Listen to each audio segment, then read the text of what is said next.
Yeah, so usually first we do just some mindfulness of breathing to settle our minds. See, so we can sit comfortably and just bring our attention to the breath, present moment sensations of the breath.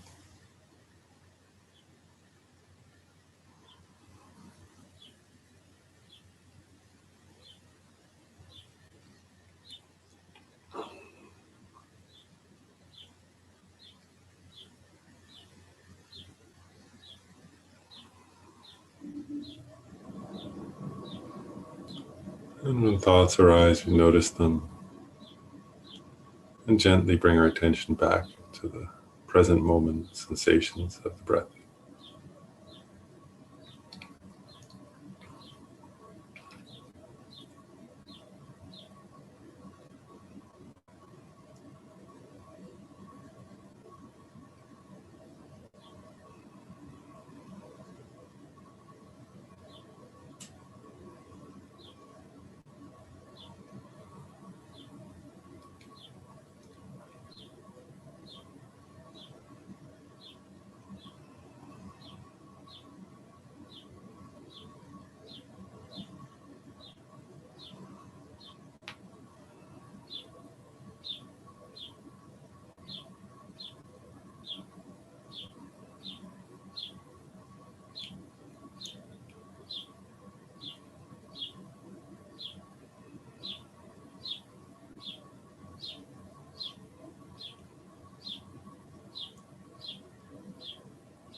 And then while we stay in a meditative mode, we can just shift our attention for a few minutes away from the breath to cultivating a motivation, love, compassion, and bodhicitta. In particular, let's just take a moment to start with love and compassion, cultivating just for a couple of minutes this love and compassion aimed equally at all beings. So you can start with like love and compassion for those who you already cherish, very close to. But then you bring to mind like also people you don't know or feel neutrally towards, recognizing that their wish for happiness is exactly the same as your own.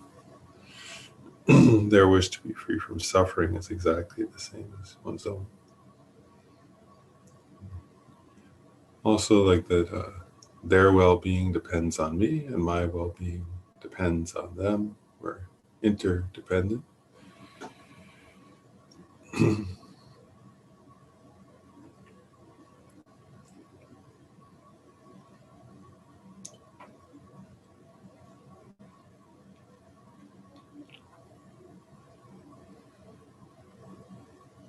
And that the same thing goes for those we dislike, to our enemies or those we feel averse towards, aversion or hatred towards.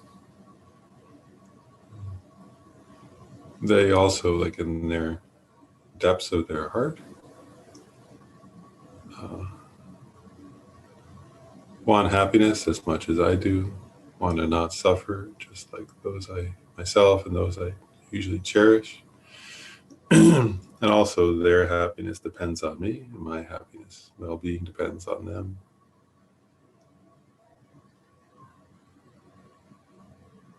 So we develop this sense of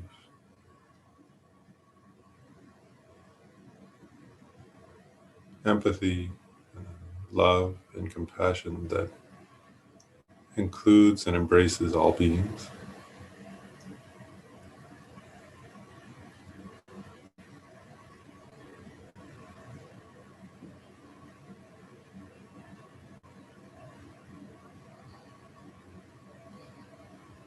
And then I'll give just a few moments of silence, a couple minutes, just like 2 or 3 minutes of quiet, where you, based on that kind of love and compassion, you develop bodhicitta. So I'll give a few minutes of silence to cultivate that.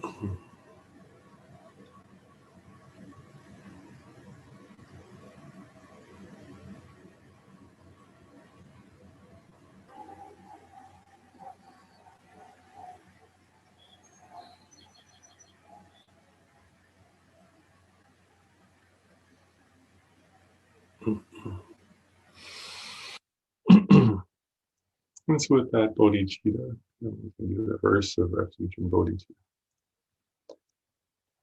I go for refuge until I'm enlightened to the Buddha, the Dharma, the Sangha, to the merits of giving and the other perfections. May I become a Buddha to benefit all sentient beings. I go for refuge until I'm enlightened to the Buddha, the Dharma, and the Sangha, to the merits of giving and the other perfections. May I become a Buddha to benefit all sentient beings. I go for refuge until I'm enlightened to the Buddha, the Dharma, and the Sangha, to the merits of giving and the other perfections. May I become a Buddha to benefit all sentient beings. Good to see everybody. And then we'll turn to the text. Let's see. So we're using, of course, Jetson Choki Gelsen's commentary on Tenets. And let's see. So, and today, we've been covering the first, right? There are 4 tenet systems, as we've talked about. And so we've been covering the Vaibhashika, which we translate the Great Exposition School. And today we'll complete that section of the text. So we're up to the final part of that section, which is 7b. It says the actual presentations of the grounds and path.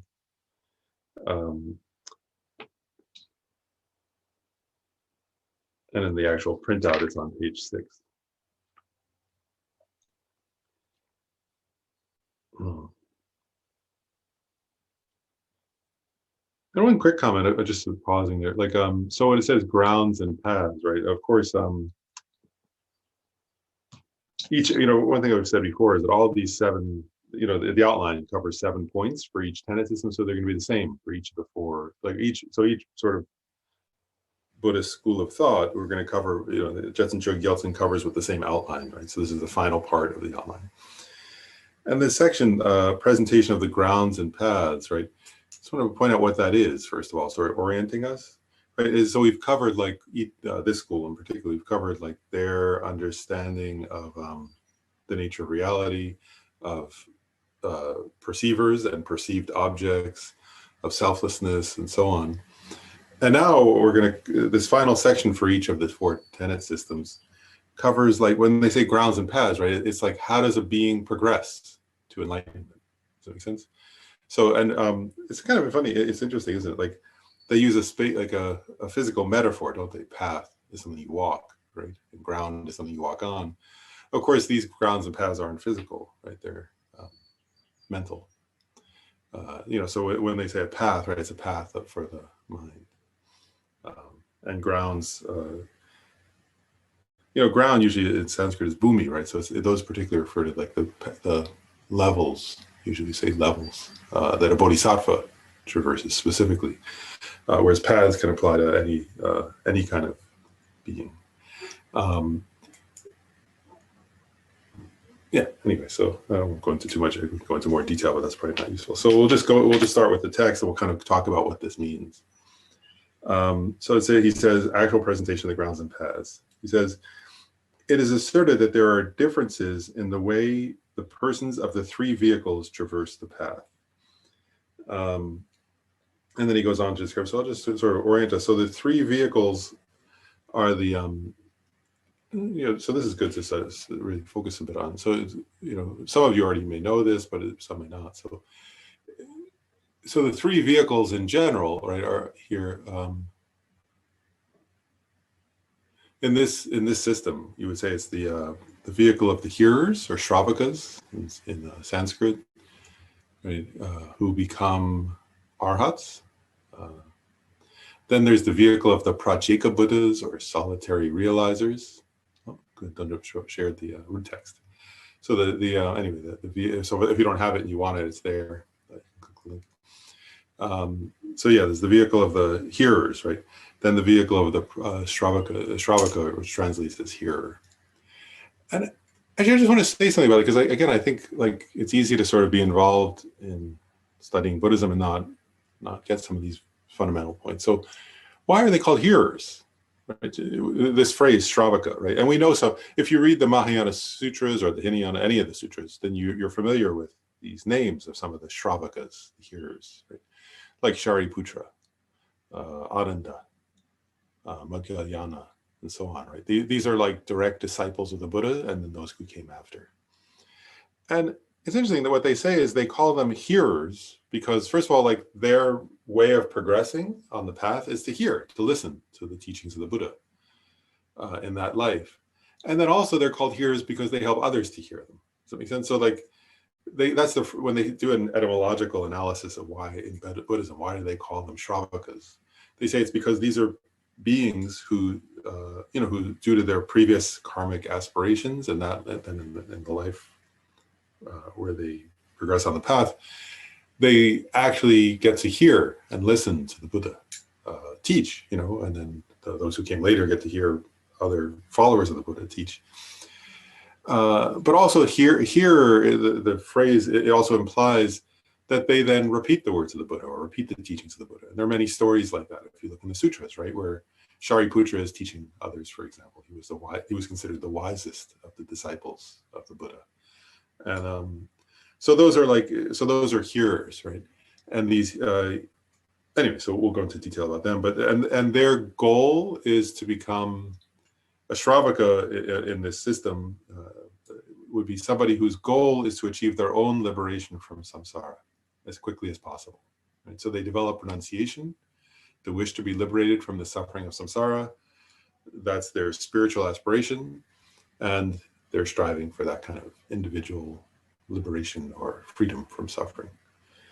Then the second vehicle is called the vehicle of the Prajeka Buddhas.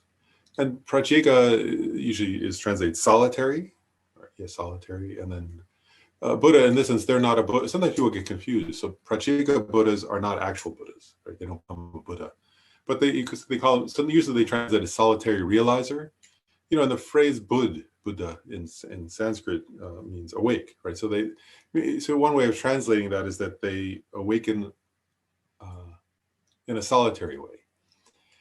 And we'll go into detail in the text here, but in brief, like these are beings who they don't listen to a Buddha. In the lifetime where they achieve liberation, their based on their previous prayers and dedications of merit and dedications of effort, and aspirational prayers, one key factor for a Prajeka Buddha is when they awaken to their own liberation from suffering, it's in a life where there's no Buddha present, and they don't listen to anybody. In other words, they studied in a past life, according to this school, but their aspiration is to awaken someplace in a place where there's no Buddha teaching, and they meditate and they achieve their own liberation, And we'll go into this in a little more detail, but also their aspiration is that they don't teach in words, but they do inspire beings through gestures.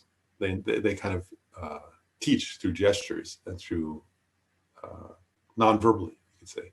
So they're different than listeners, right? In their final lifetime, they don't listen to teachings and they don't give teachings verbally, but they do, like through their, you could say, their deportment and through gestures, they do things that help others awaken, actually. But they don't found a tradition the way a Buddha does. So anyway, that's the second of, where it says three vehicles, yes, for three types of persons. And then the third is the vehicle, the Mahayana, the great vehicle, right? And those who travel that path are Bodhisattvas, and they achieve Buddhahood, right? Their goal is to become a fully enlightened Buddha for the welfare of all beings. And here it says, I just want to go back. So it says, so that's just that was an orientation, right? So those are the three vehicles according to the system. And then it says, so it is asserted that there are differences in the way the persons of the three vehicles traverse their paths, right? So one point I wanted to make, just to contemplate for a moment, is that what they're getting at here is that sometimes in Buddhism, we often talk about basis, path, and result, right? In any practice, you can summarize it as the basis, the path, and the result, right? So what it's saying is that the basis in this case is the three types of persons. The path are these three different types of paths, and we just said the result, right? The result is different. So sometimes for certain beings, the result is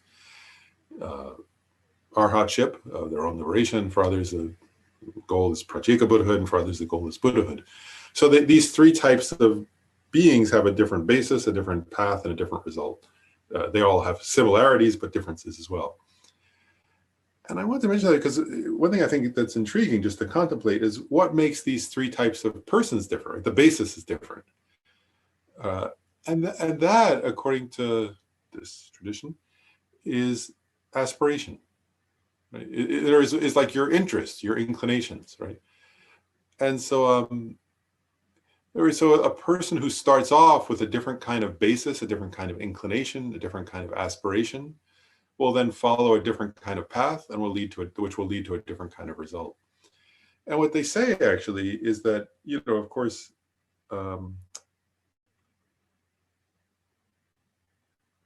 you can see that actually, like, so let's start with the Bodhisattva, right? So the Bodhisattva, their inclination is towards love, right? Their inclination is towards compassion. Their inclination is towards the welfare of others. Right? And also a Bodhisattva, by definition, in terms of their basis, who they are, it kind of has to be somebody has a brave nature, right? Who wants to sort of engage and take on the challenge of benefiting others. And as we know, it's not always easy but it's not even always easy to benefit ourselves, much less to benefit others. So a Bodhisattva's inclination is towards love, towards compassion, towards courage, right? A courageous heart, we sometimes say. And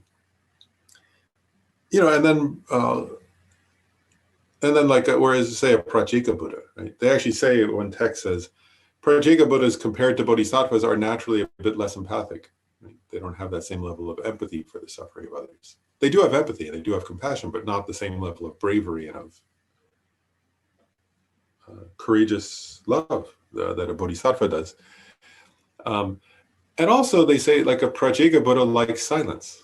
Right? A Pratyeka Buddha, as they were thinking about what path they want to enter, how they want to practice, there's somebody who enjoys being alone, who enjoys sort of, what's the word? Yeah, who doesn't like a lot of words, that's what you could say. And then, a hearer, right, is somebody who their main aspiration is towards liberation. They want to achieve liberation from suffering. They recognize the nature of suffering, which Pratyeka Buddhas do too, and Bodhisattvas do too. But in the case of hearers, they want to achieve liberation as quickly as possible. Right? They recognize suffering, and their aspiration is to become liberated from it as quickly as they can. So that's the difference of the basis, in a way, right? Is your aspiration. And now we'll go through Jetsun Chogi Yeltsin's description here a bit. So he says, those of first paragraph after the introductory paragraph says, those of the hearer lineage conjoin the view realizing the person to be empty of being self-sufficient, substantially existent, with a small collection of merit, having cultivated that for at least 3 lifetimes and attain a small enlightenment. So a few points here, just because we'll kind of go along with the text. One is, according to this tenet system, and this is not true of all the tenet systems, but in this tenet system, in the Vaibhashika tenet system, those of all 3 lineages or all 3 vehicles have the same realization in terms of their realization is that the person is empty of being a self-sufficient, substantially existent entity. So that's the realization. So there's no difference. In other words, it's not that some beings realize, like there are other tenet systems actually where that assert that what the object realized, the kind of selflessness, let's say, realized by a bodhisattva is significantly different from the selflessness realized by a hearer, let's say. This school does not assert that. This school says all 3, so hearers, Prajika Buddhas, Shravakas, Prajika Buddhas, and Bodhisattvas, all realize what we talked about last class, right? That the self is empty of being self-sufficient and substantially existent. So they all agree on that. They all say it's the same. So the difference, according to this school, between these 3 vehicles is how much merit and how long they take, how much time they put in terms of the path. It's the path. In terms of the path, the difference is how much time and how much merit. So here Justin Sri Gelson says, they develop only a small collection of merit, right? And so it says they take at least 3 lifetimes and up to, I think it's 14, between 3 and 14 lifetimes, according to this tenet system, is what a hearer, a Shravaka, takes. And just to clarify that, the 3 lifetimes, up to 3 or more, right? Obviously, if you read the sutras, in some cases, they've already put in, when they met the Buddha, they'd already put in the previous lives. Does that make sense? So they met the Buddha. There are some beings, right, who met the Buddha and achieved arhatship within a few moments, some within a few years. But so this school would say, well, those beings had practiced in a previous life. Does that make sense? And in this life, in the life where they met the Buddha, they were ready to achieve the final result of the hearer, which is their own liberation. And so that's what happened. For others who first begin the path in that life, it will take them a few lifetimes, up to 2 or 3, right? Up to 3, rather. 3 at minimum, so 2 more, in other words. But it could take 7 or 14 as well, depending on their aptitude, I guess you could say, how sharp faculty they are, how much merit they have, and so on. And I also wanted to say something about this term. I'm using this term arhat. And again, just in case you're not familiar, right? So arhat is a Sanskrit term, which means foe destroyer, right? And so last class we covered this. So first of all, actually, okay, first thing is, so what's the foe, right? Or enemy destroyer, foe destroyer, whatever. What's the enemy of a Buddhist practitioner, right? So the enemy of a Buddhist practitioner is actually we covered that last class, right? So it said the enemy are one's own mental afflictions, right? And for a bodhisattva, also the non-afflictive obscurations that get in the way of helping others, right? So in other words, when we say it's kind of, there are a lot of, I always think this, there are a lot of phrases, I always think this is intriguing just to contemplate, is there are a lot of phrases that the Buddha himself used. I actually think it's useful in our time even, because if you think about it, the Buddha was born in, as the son of a regional king, right, that they sometimes, kind of, he learned archery and other martial arts and things like that. So he was like a, if you think of how he grew up, he would have been, well, actually, he would have been the leader of his region, but also in charge of the military, right? And so the way he was raised would have been, that the foe would have been, actually, he was Shakya, right? The Shakya clan. And the Shakyas later had wars, and they lost some war. They say in some of the sutras, it says they lost a war during his lifetime, and many of them were killed. But, so he was raised to be in charge of that kind of thing, right? But he took the phrase "destroying the foe," right, and he completely reinterpreted, right? No, the Buddha said, yeah, we fight, but not others, right? And we also don't fight ourselves. We fight the mental afflictions in our mind, right? And the hero, the one who has achieved the result, the heroic person, is one who conquers his or her own mental afflictions, right? So you see what the Buddha did there, and there are a lot of phrases like that. I just think it's intriguing. Like, reason I'll just share, like, yeah, so foe destroyer is an example like that. I was actually recently listening where Lama Zopa Rinpoche was saying that, this is an interesting point. The same thing, that the Buddha did that about caste, right? Arya, noble, and actually Lama Zopa said he wanted to translate, early on, I guess in the 70s, he would want to translate a certain phrase, race, and his white American and European students said, don't translate it that way. People will be offended, but Lama Zopa said, no, that's the correct term. There is but the Buddha was saying your race is not, again, your caste and your race are your spiritual lineage, your aspiration, not and that's what Lama Zopa was trying to say, was that I think Lama Zopa was making this point, that the Buddha took many terms like foe destroyer and so on, and created a new meaning for them. Does that make sense? That went against the grain of his own culture. And so that's what he's doing. So this phrase, arhat, foe destroyer, we live in a very militaristic time and culture. And it's saying that, that's not a meaningful version of destroying a foe, right? Shantideva makes this point. He says, why did they, Shantideva famously says, right? Why do they think, he says, a soldier who fights external enemies is fighting corpses.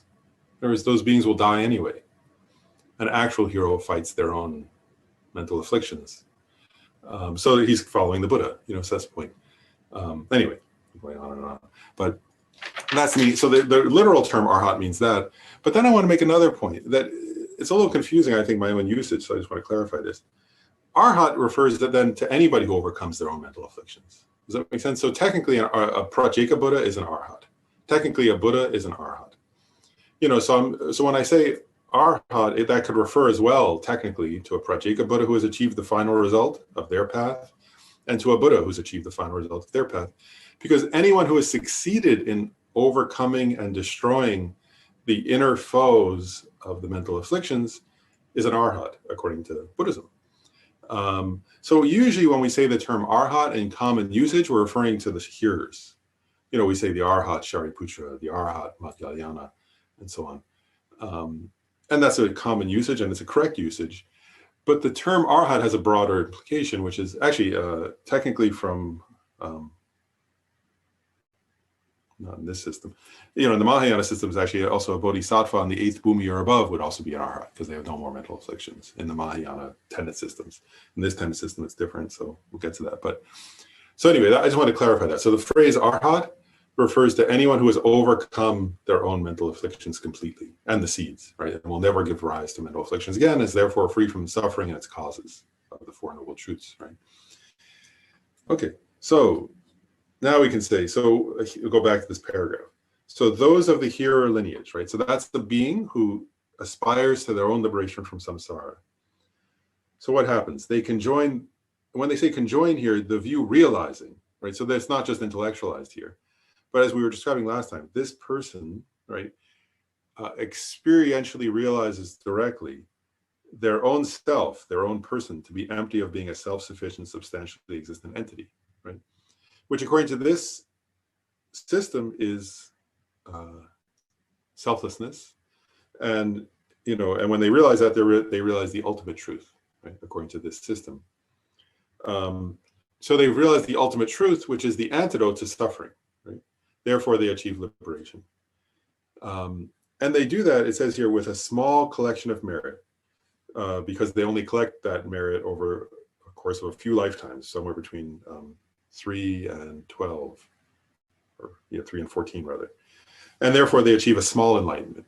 So enlightenment here means liberation. Does that make sense? It means they've realized the ultimate nature of reality, and they actually achieve liberation from suffering.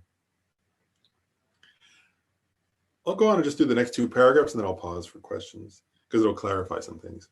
So then it says, those of the solitary realizer. So solitary realizer here is the English phrase for Prajeka Buddha.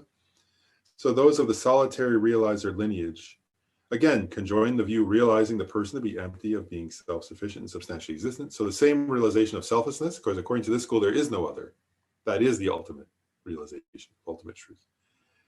So they realize that, and they combine it with a middling collection of merit, having cultivated that for at least 100 eons, and they attain a middling enlightenment. Right. So according to this, you see what they're saying here is that Prajeka Buddha enlightenment is middling, so it's more exalted in a way than the enlightenment of a hearer. Right. And according to this system, these Prajeka Buddhas, let's say right, they achieve this higher level of enlightenment, and they do so because instead of just 3 lifetimes, they cultivate merit, they cultivate virtue for at least 100 eons. Right? And so the idea is that that's an extremely long period of time, right? And these are supposed to be where it says at least 100 eons, it's supposed to be 100 great eons. And a great eon is said to have 20 intermediate eons, and each intermediate eon has 80 eons to it.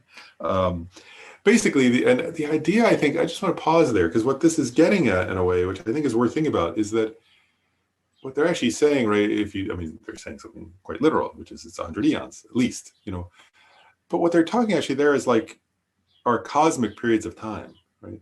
So like, because an eon in this sense, when they talk, it's like, the reason why I mentioned that, right? So 100 great eons, and then each great eons has 20 intermediate eons, and an intermediate eon has 80 eons, which are 20 eons of a planetary system existing, 20 where that planetary system is disintegrating, 20 where there's a kind of nothing there, and then 20 where it's reforming. So what this is getting at in a way is, what I'm getting at is that this being practices over cosmic lengths of time. So an eon is not like, it's not 100 years, it's not 1,000 years, it's not 1,000,000 years, it's much longer. Does that make sense? This is like cosmic lengths of time. And what they're getting at is like, that's what the Prajeka Buddha does. They practice over these, accumulating merit over vast amounts of time to achieve their own enlightenment. And they accumulate merit over that time by, practicing morality, practicing meditation, being patient, and so on. And I wanted to share this too, because again, like, I want to go into just a little more detail about Prajeka Buddhas. And I'm just doing that because, again, I don't think people, like, I don't know if other people have this experience. My own experience is like, you don't hear that much about. These are topics where if you study in depth, then you study them, but they're not gone into in detail. So I'll share a few things just briefly. Ordinarily, there are 3 prayers made by somebody on the vehicle of a Prajeka Buddha. So one who is trying to achieve the enlightenment of a Prajeka Buddha practices 3 prayers. One prayer is they pray to be reborn in their final life where there are no Buddhas or hearers. Does that make sense? So there are no Shravakas and no Buddhas, and to achieve enlightenment in a place and a time where there are no Buddhas and no Shravakas, no hearers. The other is they pray that in their last lifetime, they would achieve arhatship, as I was describing, without relying on any teacher, independent, right? So they're an independent-minded kind of person. They pray, may I, in my final lifetime, may I achieve my own liberation, my own arhatship, in a place and a time where there are no Buddhas present and no hearers present. And the third common prayer they make is, at that time, when I achieve Prajeka Buddha enlightenment, may I be able to teach others by means of gestures and body language, but without speech, without teaching form, without speaking a Dharma. And and they say, Buddhas mainly teach by speaking, but Buddhas also have this ability to teach through gestures, of course. This famous story, right, where the Buddha held up a flower and one of the disciples became enlightened and so on.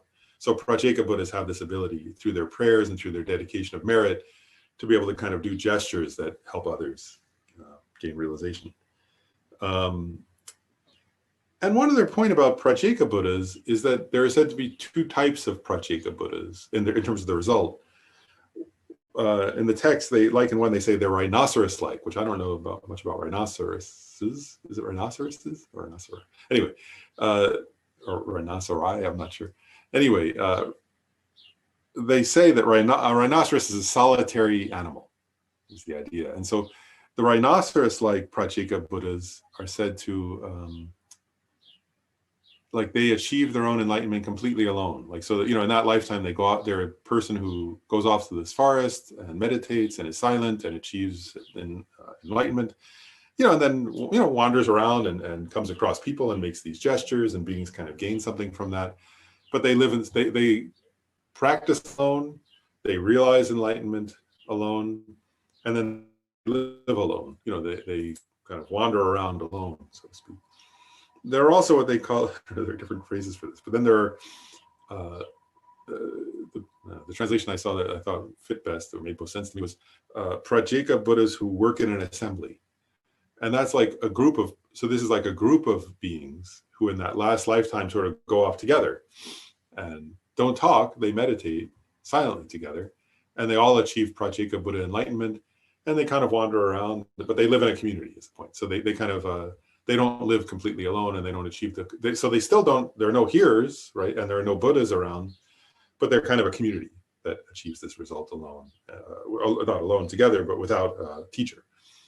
And they don't teach, they just sort of live in this very simple way, and again, make gestures and so on. But so some of the rhinoceros-like ones are completely alone, whereas the assembly, the workers in assembly sort of gather together as a community and do this practice. So that's just a little bit of like orientation about Prajika Buddhas, which I thought was interesting to share. So, and again, they practice over 100 great eons, so they achieve a middling amount of merit. And pause for a moment. That's a middling amount of merit, right? 100, 100 great eons, which are quite long. And then they contrast that, right? So the next paragraph, about bodhisattvas. Bodhisattvas can join the view, again, in this tenet system, it's the same realization, right? So they can join the view realizing the person to be empty, of being self-sufficient and substantially existent, with a great collection of merit, having cultivated that for at least 3 countless great eons, and they achieve the great enlightenment of Buddhahood, right? So this would, an example of this, according to this school, of course, would be Shakyamuni Buddha. This is a primary example, right? But this school also would accept that, that Maitreya will come in the future, and that there were past Buddhas and there'll be future Buddhas. So the school would accept that. And they would say, Shakyamuni is the most relevant example. And so from this school's perspective, such a being the Bodhisattva accumulates merit over 3 countless great eons. And I was sometimes I was interested a long time ago. So what's the length of a countless great eon? And they, if you do it in terms of years, I've seen different texts, different scholars argue different things, but it's basically, if in terms of years, they would say it would be a one with either 58 or 59 zeros after it, that many years. So there's not a word for that, is there, in English? I don't know of one anyway. But it would be that many years that they collect merit over that kind of, again, what is it? It's not actually, because we sometimes talk about like geological lengths of time, but these are cosmic lengths of time, right? They're not even geological. Like geological lengths of time would be small compared to these lengths of time. So these are like the lengths of time that universes come and go, and they practice through universes, life, through the existence of different universes. The Bodhisattva practices is the idea, to become a Buddha. And so he concludes here, he says, so the differences between these 3 is the way in which they accumulate merit, right? So the difference is not their realization of selflessness, which is the same as the ultimate truth. The lack of being a self-sufficient, substantially existent self is the same, but the difference is how they collect merit. And also the other difference is their aspiration, right? Their wish, their prayer. So let me pause there and ask, does anybody have any questions up to that point before I go on? Brian? Yeah. If they recognize that a Buddha will come and it will be only one at a time, are they acknowledging the Mayahana path or what? Yeah, so they're saying it would have to be done on that path. Yeah. Yeah, and they have you'll see in a minute, we have, I mean, in a minute it'll describe, they have a little bit different view of what the Mahayana path is and its details than, say, the mind-only school or the Madhyamaka school do. But yeah, they certainly that's what, here they're acknowledging there are bodhisattvas and that those bodhisattvas practice a Mahayana path. Their view of what that Mahayana path is a little different, or is quite different in some ways than say the Mahayana's scriptures would describe. But they definitely accept, they accept that the Buddha himself, Shakyamuni, practiced a great path and had a kind of level of realization due to his merit that was greater than that of his disciples. He had greater wisdom, he had greater knowledge, he had greater ability to help others, and so on. Yeah, so they acknowledge that, and they would say that's true. And then Sujata has a question, it looks like. Lauren, I have two questions. One is, if you could explain again, thanks, this has all been really, really helpful. And I think I'm confused about a great eon versus a regular eon. And I think I understood the breakdown of 100 eons into the groups of 20, but I didn't, actually, I think I'm missing 20 somewhere in that. But if you could explain that again, and the relationship of sort of 3 countless great eons to, I'm assuming for the Pratyeka Buddhas, when we're talking about 100 eons, I think I was confused about whether those are regular eons. And if we think about eons the same way, I don't know, I'm having trouble with the eons thing. So that's my first question. And then I think my other question is about, do the followers of this school believe that Pratyeka Buddhas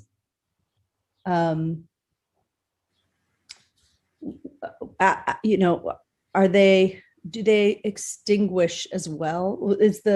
Are these small enlightenments and middle enlightenments on the way to an ultimate great enlightenment, or are they done once they get to their version of enlightenment, and do they just stay there, or is there extinguishment? I think that's my confusion. I get it. First, I'm gonna actually look up one. I can't find my note from one point, but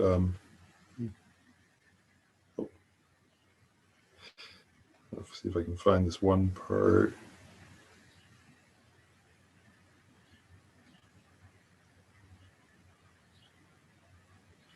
So I'll go through a few things. So first of all, like I was trying to find my note from one time when Khenpo Rinpoche taught on the eon thing, but I'll go through it just a little bit. So like the great eon was the one I actually looked up the other day because when I was reading this. So what the idea with a great eon, which is what the Pratyeka Buddhas practice for 100, right, of those, what they were saying there is that each single great eon is made up of 20 intermediate eons.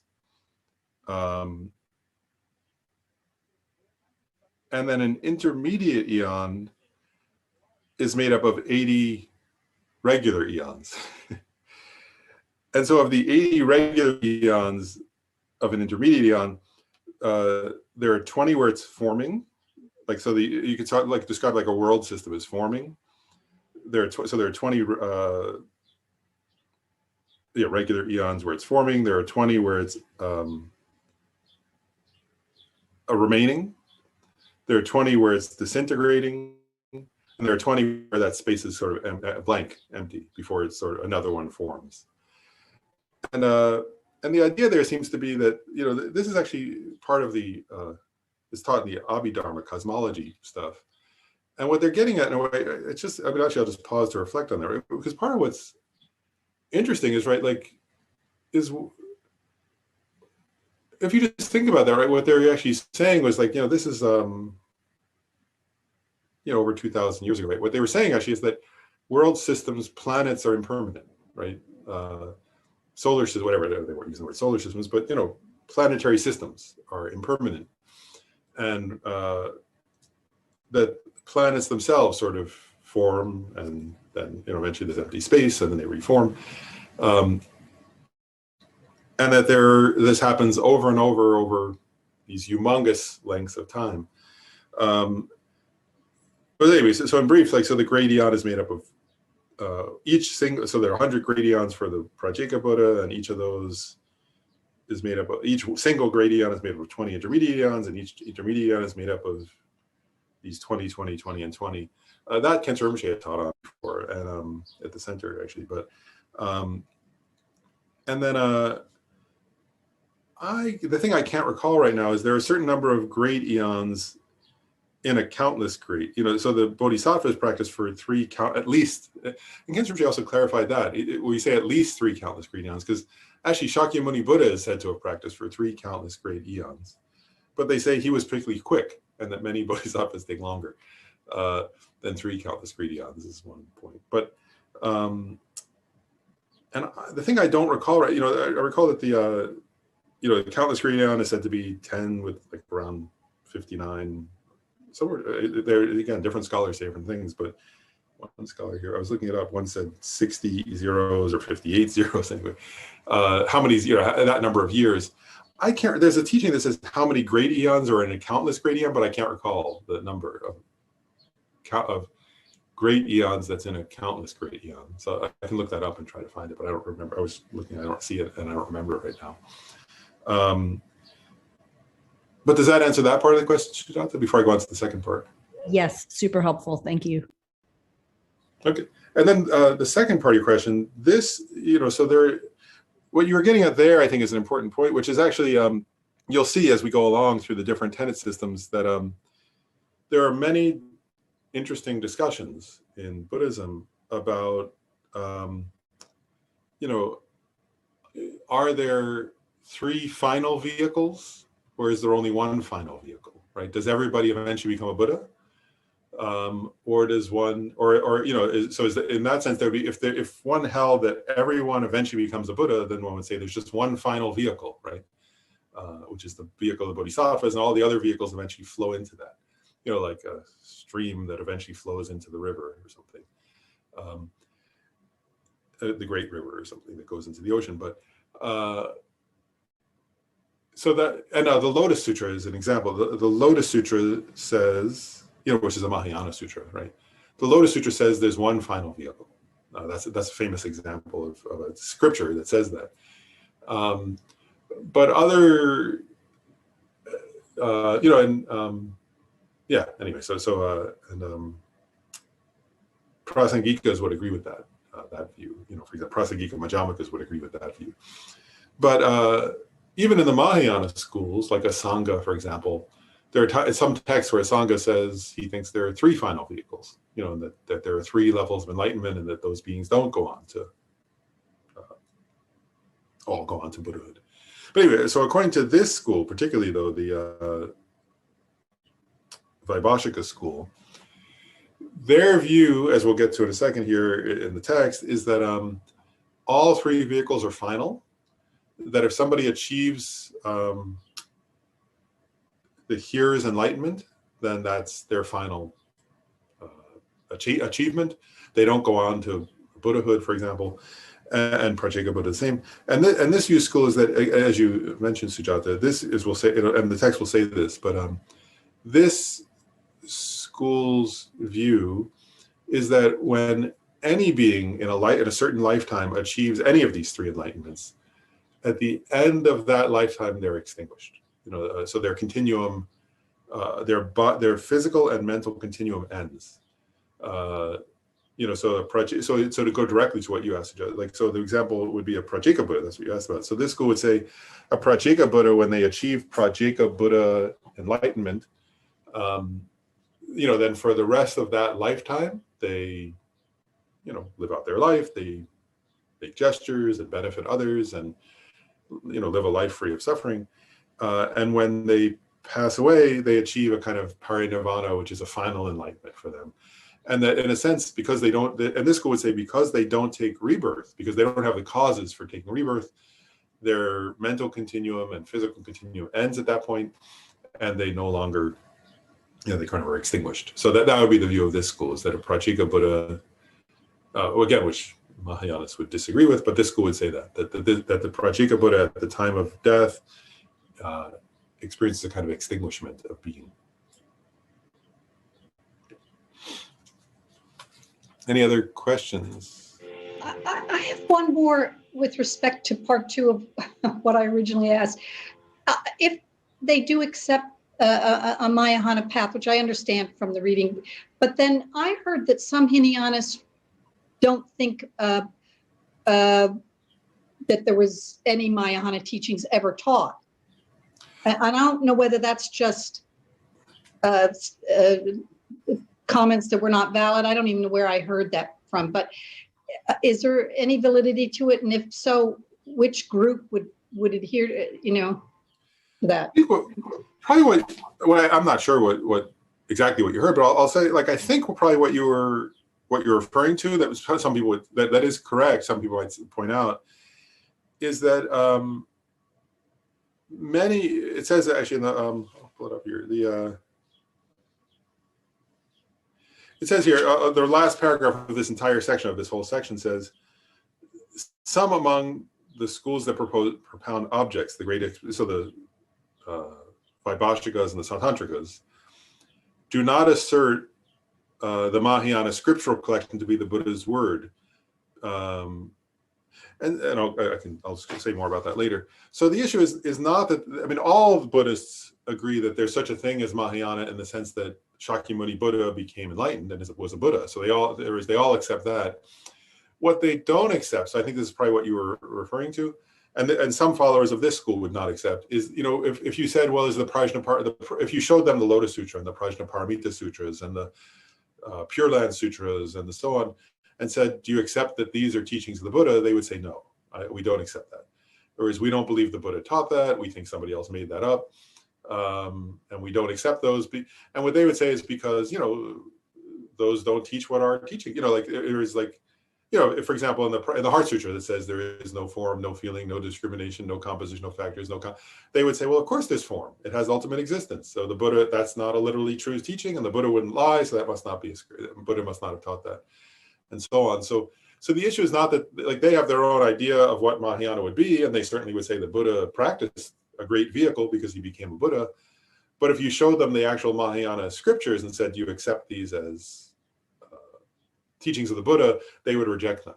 And so in that sense, I think probably that's what people were saying, is that they don't accept, what Mahayanists call the Mahayana path and the Mahayana scriptures and the Mahayana descriptions of the path. They don't accept that, but they do accept that there is such a thing as a Mahayana path. It's just their conceptualization of it is quite different.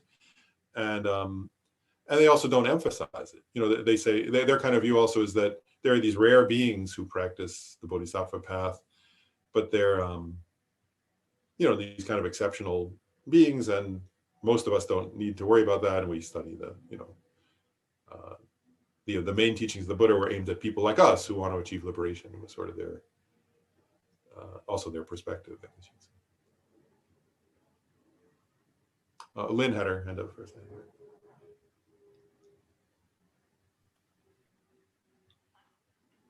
Maybe this is me because I'm trying to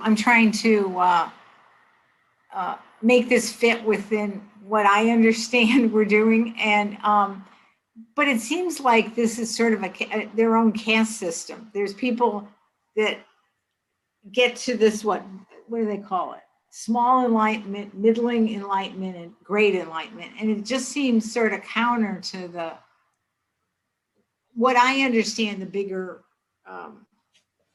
principles of Buddhism are, which is, all of us are equal, all of us suffer, and we're all, hopefully on the same path. So it seems sort of counter to that. It's like a caste system. Some people only get to the small path and then they die. Some people get in the middling path. Well, you know what I mean. Yeah, that's an interesting point. I think from this school's perspective, actually, it's interesting if you think about it this way. Actually, the main students of this school, right? If you think of like this school is we're talking about the 18 Vaibhashika sub-schools, right? Here, the 18 subsets of the Vaibhashikas who are actual people historically. And what's interesting is that actually, I think is fascinating. If I think about your question, the main audience of this set of teachings are those who would want small enlightenment. Or so from this school's perspective, middling and great enlightenment are, which I think is almost hard, it's actually interesting, it's hard to grasp in a way, is like the main recipients, so the main students of this school would say, yes, I really want small enlightenment. Let me achieve that. That would be wonderful.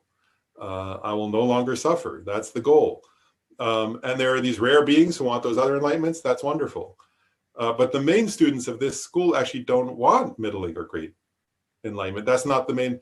So it's interesting actually from this school's perspective, what they actually are saying is we teach these middling, we accept that these exist and we mention them and we they're in our scriptures and we talk about them a little bit, but they're not our main interest. Our main interest is small enlightenment, is our own liberation from suffering.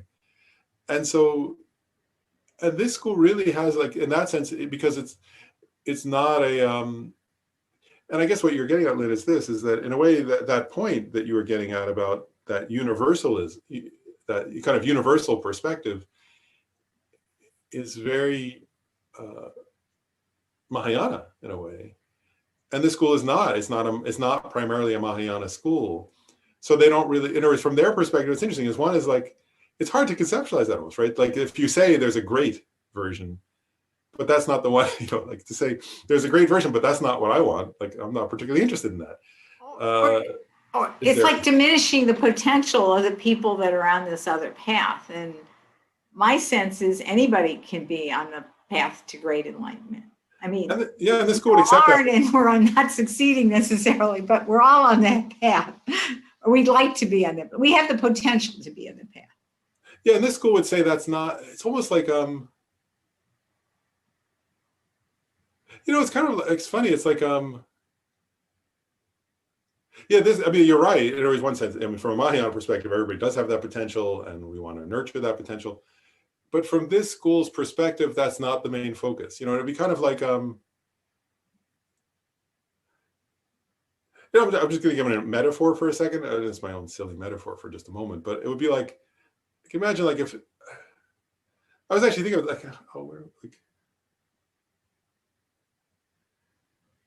it's like sometimes I think, what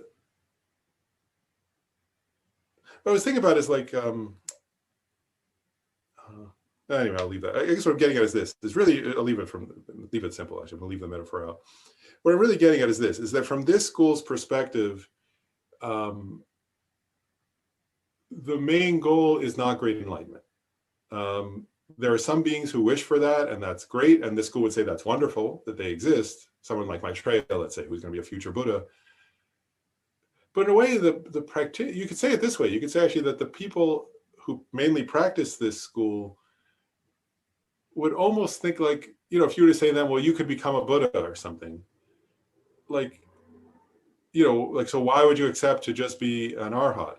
That the person who practices this school would say like, I don't know, like that's not my, like that takes too long.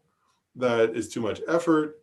I don't really, like, I don't think I'm up for that, but I'm tired of the cycle of samsara and I have great reverence for the Buddha and it's an amazing result. And if I become an arhat, I'll realize selflessness and I'll be able to explain that to some others and maybe they'll realize it then and that'll be an amazing achievement and I'll have helped continue the Buddha's, there's not an idea that I'll become a Buddha. It's more like I'll have helped further the Buddha's lineage. I'll have achieved the result that they have great reverence for the historical Buddha. And of course, and these people would say, first of all, the Buddha came to benefit me and teach me the path. And I will have respected the Buddha. I will have practiced that path. I will have achieved the result. That's an amazing achievement. And I'm a hearer. So I'll have I'll have heard those teachings. I'll have practiced them. And then I'll pass them along to somebody else and continue the lineage. And others will then, hopefully practice, but that's up to them. It's not my job to make them or force them or coerce them into it. My job is to liberate myself and to pass that lineage along as a hearer, help others hear it. If somebody's interested and they come to me, of course I would teach them. But I'm not going to sort of stay in samsara for eons to help others. That's not my, that's not sort of realistic. and it's not what I would do. It's not, yeah, so that's not their interest, I guess is my point. I mean, how do I say this? I can't conceptualize eons and eons. I mean, even if you give them, if you associate numbers. So the idea, and maybe this is me, but the idea that you can only achieve, you know, if I can't see it, I don't think I can achieve it. So it's sort of like, okay, well, you can get the small enlightenment. I mean, that's rather discouraging to me. Yeah, no, I get it. And I guess I'll just say one last point. Like, you know, one way of differentiating, I think that's useful is if we think of His Holiness the Dalai Lama, right? Like, you know, I mean, so many times, right? His Holiness the Dalai Lama has this, said, you know, his favorite, I mean, one of his favorite, he has many favorite, I think, verses, but one of them that he often quotes from Shantideva says, right, for as long as space remains, for as long as suffering sentient beings remain, may I too remain to dispel the misery of the world, right? And in a sense, like, that's a very practical way of getting at this idea of lengths of time, right? There is the Dalai Lama saying, as long as there's space, as long as there's suffering, I'll be present to embody compassion for others. You know, that's the spirit of a bodhisattva, right? But you can see how that requires incredible bravery. I mean, you know, if you look at the amount of suffering that we see even now in the world, right, on any given month, and then to say, as long as space remains, as long as there is suffering, I'll be present. You know, and the Dalai Lama literally, right, says that, right? He says, if I'm not the Dalai Lama, I don't, you know, like he says, I don't care if I'm the Dalai Lama in a future life, but I'll still be there, you know, and I'll still show up wherever beings are suffering, and I'll do, you know, and if what they need is a Dalai Lama, I'll be a Dalai Lama. But if what they need is a doctor or a nurse or a leader or a servant or whatever, I'll just keep showing up. That's the spirit of a bodhisattva, I think, well, literally it is, right? It's Shantideva and the Dalai Lama. You know, and so these kind of practitioners of the hearer vehicle would say, no, like, that's not practical. Like, that's not, you know, like, there is, you know, let me practice now morality, concentration, and wisdom, and achieve liberation. So it's just a difference of inclination, you could say. But yes, yeah, I mean, if you don't want to think, I mean, if it's hard to conceptualize eons, you could just leave it the way the Dalai Lama does. For as long as space endures, for as long as sentient beings endure, I too will, you know, remain to dispel the misery of the world. That's the spirit of a bodhisattva, really. But and then John had something too. Yeah, somewhat continuing on that line, I guess, but asking a slightly different question leads to the Tibetan sport schools. Is the concept, the exact word I think you used was extinguish. That basically when they achieve this small, middling, or great enlightenment, they extinguish and they're not going to be reborn into samsara. That's correct? Yep. Okay. According to this school, yeah. Right. Well, I guess two questions. And again, this is the way I try to organize my brain. Is this going to be consistent with the other three schools of the tenets? No, this is unique. Like, some of these views are unique to this school. So for some of these are totally unique to the Vaibhashika school. Okay. I mean, one of the things that, again, I'm still very new at learning about Buddhism, even though I've been trying for the last couple of decades. I've always thought of all schools of Buddhism talking about perpetual rebirth until we all become enlightened. And obviously, at least this one school doesn't think that. Are there many other schools that also don't think that? You can say actually that if you think of it this way, like at the very beginning of this text, he differentiates that right, he's covering in this text 4 tenet systems from India, right? The Vaibhashika, the Sautrantika, the Chittamatra, and the Majjhimaka. And so you can say he says the first 2 are, he calls Hinayana, which I would say individual liberation vehicles. And you could say that those 2 really don't emphasize this idea of until all beings are enlightened, or you know, something like, so what you were describing, those 2 schools don't emphasize that. They emphasize achieving one's own liberation. Right, but part of, I mean, you go to the 4 schools of Tibetan Buddhism, as I understand them, not just Galupa, but if you go to the other 3 as well, I mean, they talk about Hinayana and Mahayana, but even if you achieve, I think you can achieve Bodhisattva status just by being Hinayana, that you're still going to be reborn. So according, I guess it's in all the schools of Tibetan Buddhism? One point is like, so all the schools of Tibetan Buddhism are Mahayana, right? And so all the schools of Tibetan Buddhism, actually all the schools of Tibetan Buddhism follow, I mean, have embodied the teachings of Hinayana, Mahayana, and Vajrayana. So they're all the same in that way. And they all would agree. And one point is like, so, so they all agree, or all the schools of Tibetan Buddhism would agree on these core points. And all of them borrow teachings from, like all four schools of Tibetan Buddhism. When you look at their monastic tradition, for example, it comes from the Vaibhashika tradition. So they all respect the Vaibhashika tradition. They all study the monastic vows of the Vaibhashika system and so on. So they respect this tradition, but their ultimate view of reality and their ultimate view of the process of enlightenment is not in accord with this school. And one point is like all the schools of Tibetan Buddhism teach that they, for example, have tulkus, right? Have reincarnate lamas. This school would say there's no such thing, right? As that. That's not, they wouldn't accept that. So because of Vaibhashika, that wouldn't make sense to them.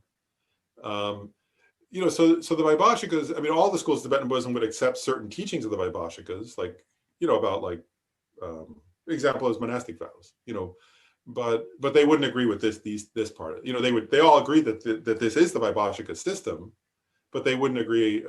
They don't believe that's a definitive teaching of the Buddha. They would say that's a kind of a teaching that suited certain disciples' minds, and that was the benefits of those disciples, but is not the final intent of the Buddha. And they would all agree on that. The Nyingma, Kagyu, Sakya, they would all agree on with the Gelugpa. They all agree on those points. Thank you. All right.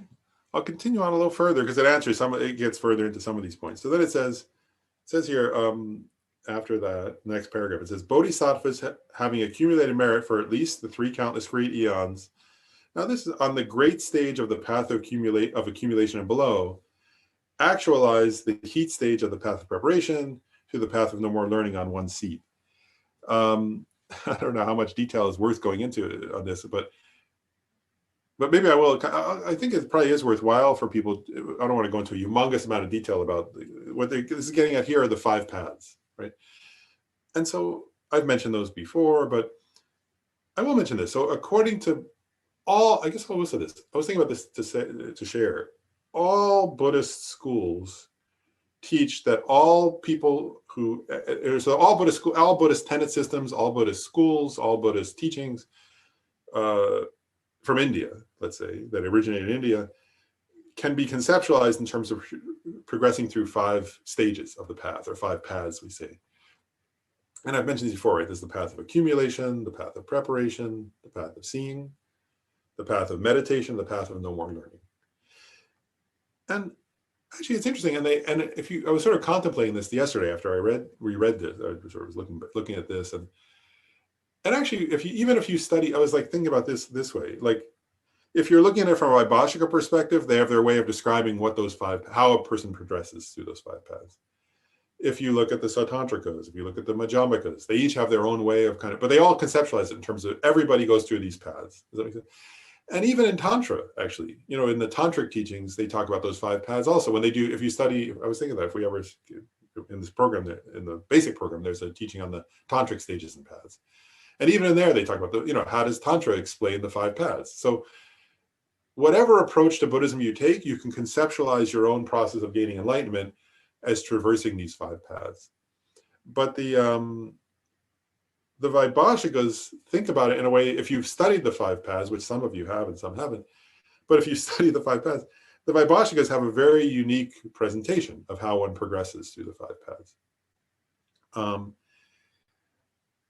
That's very, very different from the Madhyamika and the Chittamatra perspectives.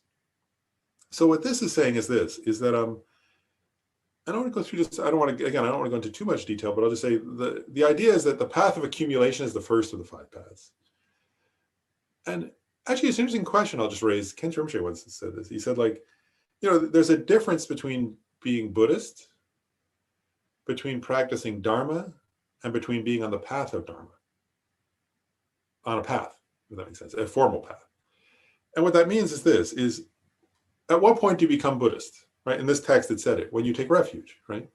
So anyways, if you took refuge in the 3 jewels, then you can say you're Buddhist, right? So if somebody goes to a Lama and says, I want to take refuge, and they recite certain prayers and have, you know, in their heart, Khenpo Rinpoche always teaches that, like, well, all the Lamas teach that, right? You develop a kind of fear of suffering, either your own or others, and you develop faith in the 3 jewels. And if you have that, those qualities, and you take refuge, then you're Buddhist, right? So then you can say, if somebody takes refuge, not just recites the words, but in their heart, they actually do that practice, they're Buddhist, right? But I'm just going off on a tangent here, but I think it's okay. Does that mean you're practicing Dharma? Not necessarily, right? You could be Buddhist, and that's considered to be a good thing from a Buddhist perspective, of course. But that doesn't mean you're actually practicing Dharma, right? Because to be a Dharma practitioner, it has to be something, like, so somebody, let's say they took refuge, and then they're praying to the 3 jewels that they get a good job, right? Where they make a lot of money. According to the Tibetan tradition's definition, that wouldn't be Dharma practice, because that's the same as what anybody would do. That's not something unique. That's not something beyond the affairs of this life, they say, right? So to practice Dharma, you have to be doing something where your aspiration, your motivation is beyond the comfort and pleasure of this life, right? So if you're, so an example would be if you're practicing love for all beings, that's Dharma practice. If you're practicing virtue to have a good future rebirth, that's Dharma practice. If you're practicing to achieve liberation from samsara, that's Dharma practice. But if you're not doing something that's beyond the comfort and, the comfort and security of this life, then that's not Dharma practice. But then you could be also practicing Dharma and not be on a path. And what I mean by that is this, is the path of accumulation. When does the path of accumulation start? And the idea here is this, is that you start on the path of accumulation when you develop, if you're a hearer, right, a Shravaka practitioner, then when you develop renunciation, right? And Lama Tsongkhapa describes what's renunciation. Renunciation means like, right, where the person in the depths of their being wishes to be liberated from samsara, and that's their first thing they wake up in the morning, that's their aspiration. As they're eating breakfast, that's the aspiration. As they're going for a walk, that's their aspiration, right? It's like their baseline aspiration is liberation. Then they've entered the path of accumulation of a Shravaka. So if you're going to say, are you on the path of the Bodhisattva, right? What does that mean, right? So the beginning of the path of accumulation is when you've realized bodhicitta. Does that make sense? So when you realize bodhicitta such that it's your natural state, right? That all the time your baseline state of motivation is overwhelmed with love, great compassion, right? And striving for Buddhahood. So everything you do is aimed at striving for Buddhahood. And it's like, they sometimes give the analogy, if you think of like, if you watch, the analogy is sometimes given in the teachings. They say, if you watch like a very caring young mother with a baby, right? That, like sometimes I've seen this, if you watch moms, sometimes they're very good moms, or, with young infants, right? Where the baby's never out of their mind, right? You sometimes see that, right? Where it's like, I remember when I was hanging out with my sister, I was watching that. We're like, I was like, oh, we can't have, we're having a conversation, and she's like, I think I heard the slightest sound. And she's like, out of the, disappeared out of the room, right? It's like always her child was in the back of her mind. Even when it seemed like she was focusing on something else, caring for her young infant was like always there in her heart and was like continuous. So it's just a metaphor, right? The Bodhisattva is like that for all beings. In other words, that Buddhahood and achieving enlightenment for all beings is always there, like that. So it's just an example, but the point is that, so when somebody realizes bodhicitta and it's a continuous flow of bodhicitta, in their dreams they have bodhicitta, in their, whatever, as they're falling asleep they have bodhicitta, and so on, then they've entered the path of accumulation of a bodhisattva. Does that make sense? That's the beginning of the path of the bodhisattva. And so, so one path begins with renunciation, the other begins with bodhicitta. But so now we can understand. So it says bodhisattvas, so having accumulated merit for at least 3 countless great eons. And so what it's saying is that they enter the path of accumulation where they realize bodhicitta. And according to this school, they accumulate merit on that first path, the path of accumulation, for 3 countless great eons. And this school has a very unique position, which is not true in other schools, certainly not in the Mahayana schools, which says, after 3 countless great eons, being a bodhisattva with bodhicitta and accumulating merit with that kind of bodhicitta pervading their being, then, and this school says, like Shakyamuni, they would say he was an ordinary person still. He was a bodhisattva, but he hadn't realized emptiness yet, according to them. He hadn't realized selflessness. And they say then that bodhisattva sits down beneath the Bodhi tree. And you know, in the story when Mara came, right, and tried to stop him from achieving enlightenment, and he touched the earth, right? And the earth goddess showed up and said, I've seen it. He's achieved, you know, he's practiced love and compassion for others and morality for others for eons. And, you know, he has the right to sit beneath this tree and achieve enlightenment. According to this school, he still hadn't realized selflessness at that point, right? It was just through the power of his merit, through the power of his love. And they say he meditated on the samadhi of love, and the aura of his love overcame obstacles and so on. That was all the power of merit, according to this school. And according to this school, then it says, when the Shakyamuni sat beneath the Bodhi tree that night, he actualized the heat stage of the path of preparation. And what they say, actually, this is the point of this school. This school, in this point, this school says he was still on the path of accumulation, the first of the 5 paths, for 3 countless great eons. He stayed on that path. And then on one night, sitting beneath the Bodhi tree, he went all the way from the path of preparation to the path of seeing, to the path of meditation, to the path of no more learning. And when he stood up from beneath the Bodhi tree, he was a Buddha.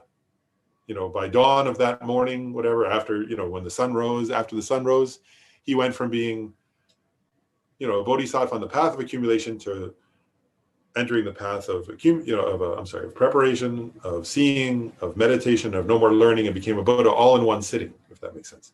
That's this school's perspective, which kind of fits, actually, if you read the sutras, with what the sutras, you know, what the original descriptions, right? That he was the sort of person who was, you know, a child and then got married and then left home and was seeking the path and practiced asceticism, right?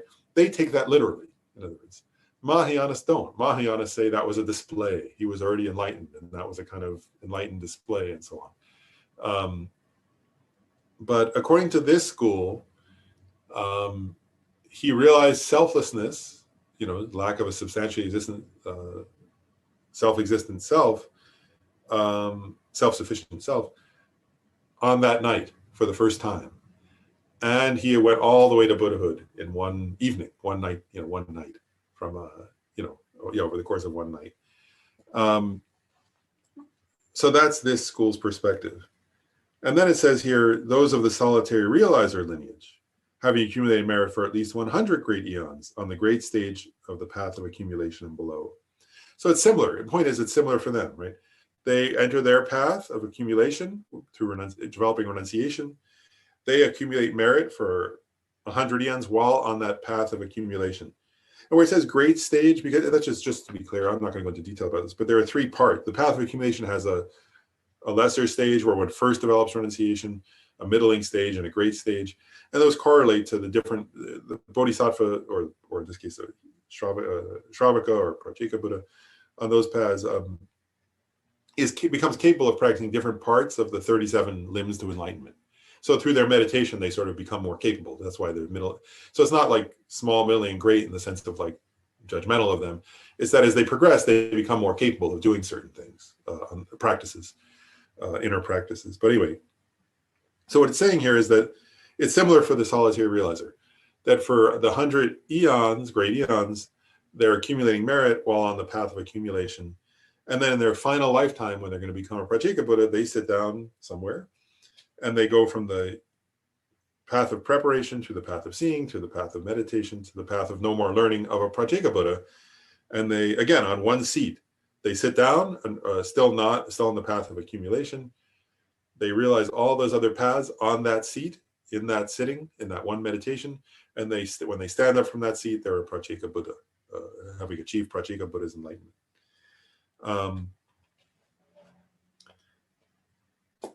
And so those two are quite similar in that way. And by the way, and I don't, again, I'm not trying to go into a huge amount of detail here, but what it says, the actualize the heat stage of the path of preparation is just the first. There are 4 stages, sub-stages of the path of preparation, and heat is the first of those. So it's saying they begin the path of preparation. And they go all the way through the path of seeing and the path of meditation, the path of no more learning on one seed, is this school's view. And then it says, those of the hearer lineage accumulate merit. So they're different. The other two, actually, the point here is that Bodhisattvas and future Prajeka Buddhas on the path of accumulation accumulate all the merit they need and then achieve enlightenment in one sitting. According to this school, Shravakas are different. It says those of the hearer lineage accumulate merit on all 4 learning paths. And even after attaining a superior, an Arya's path, must also train on the learning paths for up to 14 lifetimes. So what that's saying is that the Shravakas are different. That in some cases, there are sutras that describe specific Shravakas who achieved arhatship in one sitting. But they're saying Shravakas, because they didn't accumulate merit before, can take a number of lifetimes. And that, so for them on the path of, they can achieve the path of preparation and then not be on one seat, get up and go help others and do practice morality. And then again, sit down and achieve the path of seeing. And then sometimes those those Shravakas who achieve the path of seeing and have seen emptiness directly, they're a stream enter, right? There's that phrase, stream enter. And a stream enter can have 7 more lifetimes, up to 7 more lifetimes, right? Then there's a once returner who could have 1 more lifetime.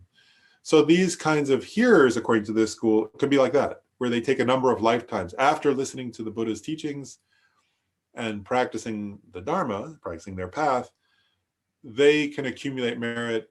They don't achieve enlightenment all in one sitting necessarily. You know, they can achieve part of the path of preparation, then get up, then part of the path of seeing, then get up and go do, morality and help others, and then sit down again. And eventually they achieve arhatship. So it's just a difference of the process of their achieving their result, according to this tenet system.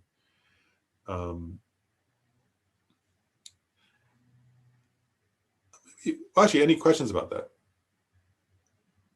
The 5 paths. So we're going to go into the 5 paths more. And again, there's a whole topic called grounds and paths, which is a humongous detailed study of that. And that's presented a little bit in the Heart Sutra when I taught it. For example, it mentions the 5 paths. So some of you heard it there a little bit. But anyway, so this is this tenet system's view of the 5 paths. But all tenet, this is an important point though, all Buddhist tenet systems include mentioning of the 5 paths and discussions of these 5 paths. Maybe I'll keep going because I think those topics we cover more in other texts anyway. So it says, this school assert that a Buddha's form aggregate is not a Buddha because it is an object to be abandoned. This is so because it is included in the same lifetime as the bodily support of the earlier Bodhisattva on the path of preparation. This is necessarily so because the bodily support of a Bodhisattva on the path of preparation is an aggregate projected by previous karma and afflictions. So what this is saying is that according to this school, right, well, we just said, right, the Buddha, when he was born, according to this school, when Shakyamuni Buddha was born, he was an ordinary person, a bodhisattva, but he wasn't somebody who had even seen emptiness yet, who hadn't seen selflessness yet, right? So how did he take birth? According to this school, it was through the force of karma and mental afflictions, like anybody else, right? It was going to be his final birth, but he wasn't yet enlightened, right? So from this school's perspective, his body was projected by karma and mental afflictions, right? And then when he realized enlightenment, his mind, his mental continuum became enlightened, right? But they would say, this school would look and say, but that body was still an ordinary body, right? He had a mother and a father and, and it was a body like anybody else's body.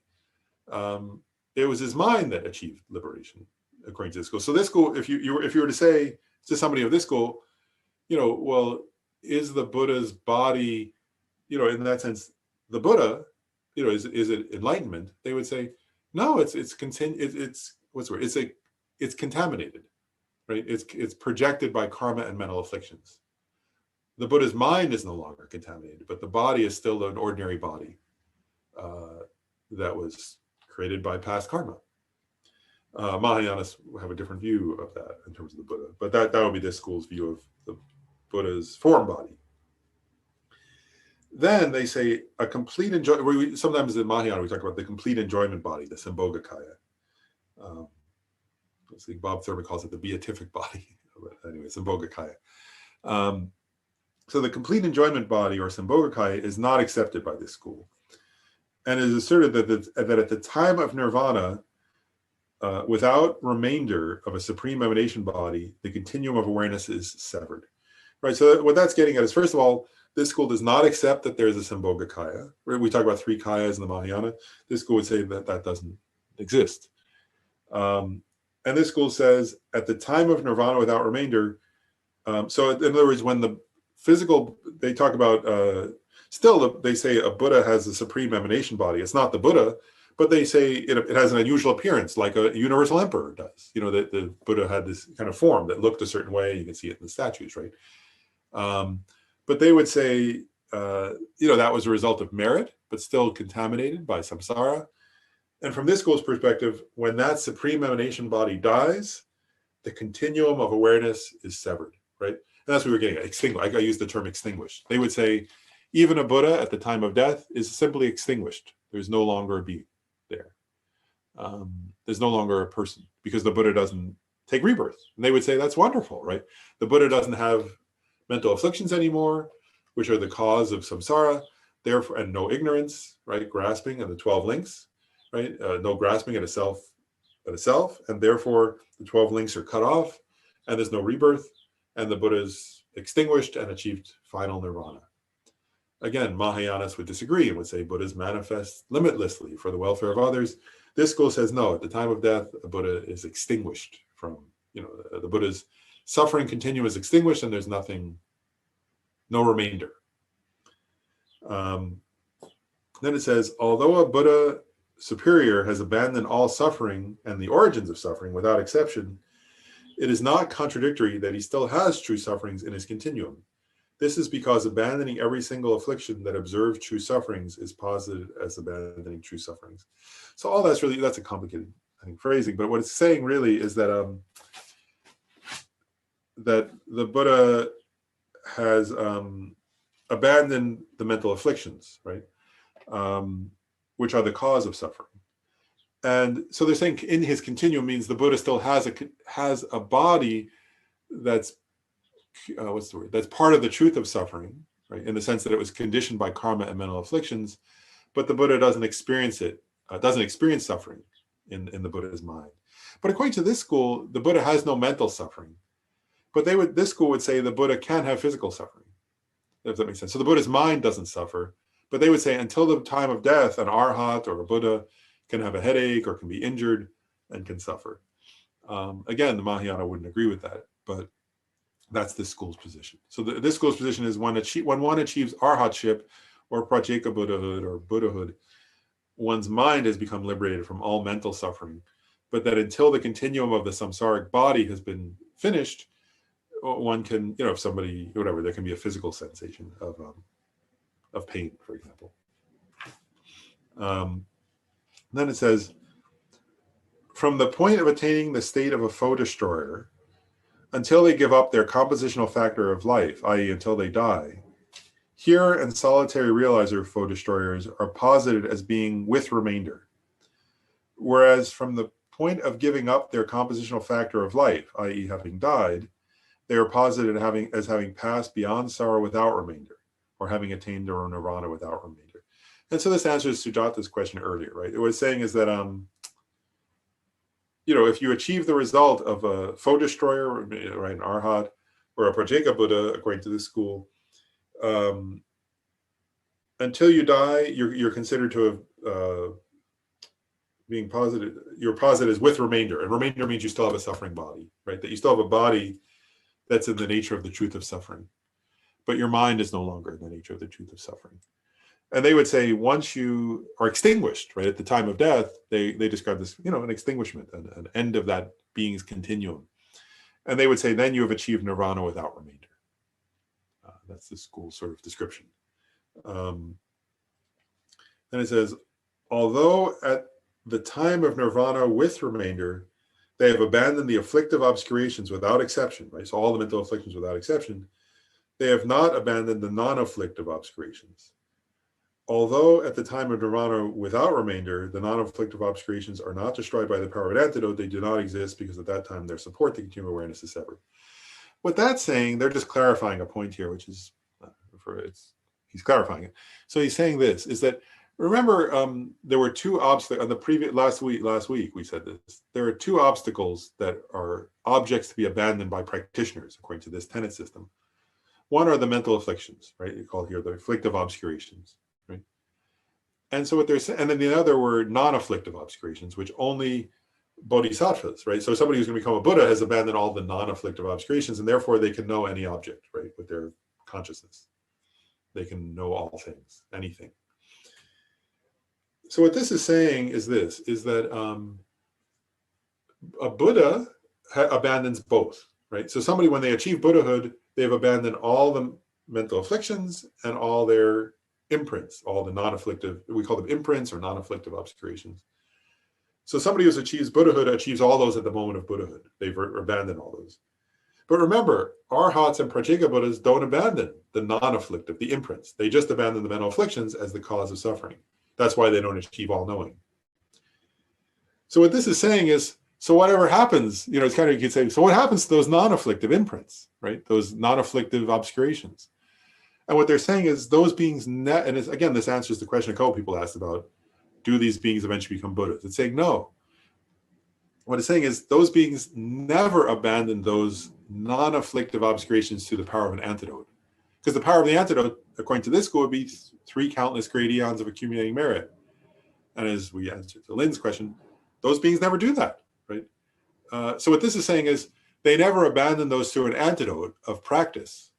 But because their continuum of awareness is severed at the time of death, according to this school, right? This school is saying at the time of death, the continuum of the Arhat ends. So it says, so there are no anyone. So it's saying they never abandon those through direct antidotes, but because their continuum ends, those antidotes, I mean, those non-afflictive obscurations no longer exist because they no longer have a basis for existence because the continuum of the being has been severed and is cut off. So if there's no mind and no body, what would be the basis for having non-afflictive obscurations?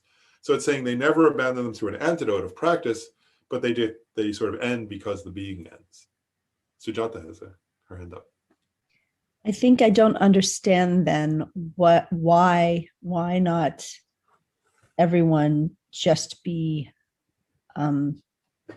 why try a more difficult path? Why stay longer? Why? I think that piece is, what's the difference between a small, a middling, and a great enlightenment if the outcome is identical across the 3? Or maybe I'm missing, maybe the outcome isn't different. I mean, if extinguishment is extinguishment, there's no different, to my mind, there's no different type of extinguishment. So that's a lot of extra work for the Bodhisattvas and the Buddhas. Yeah. Yeah, and you can see why. You can see then, I think, Sujata, you're right. In other words, you can see why from this, like from a Mahayana perspective, right, where one becomes a being who abides in the Sambhogakaya and blissfully and spontaneously and effortlessly sends out limitless manifestations to benefit all sentient beings and so on. It's a very beautiful description of the result. And you can see why many beings might aspire to it or incline to the Mahayana. From this school's perspective, you're right. In other words, this school would say, no, they all end in extinguishment.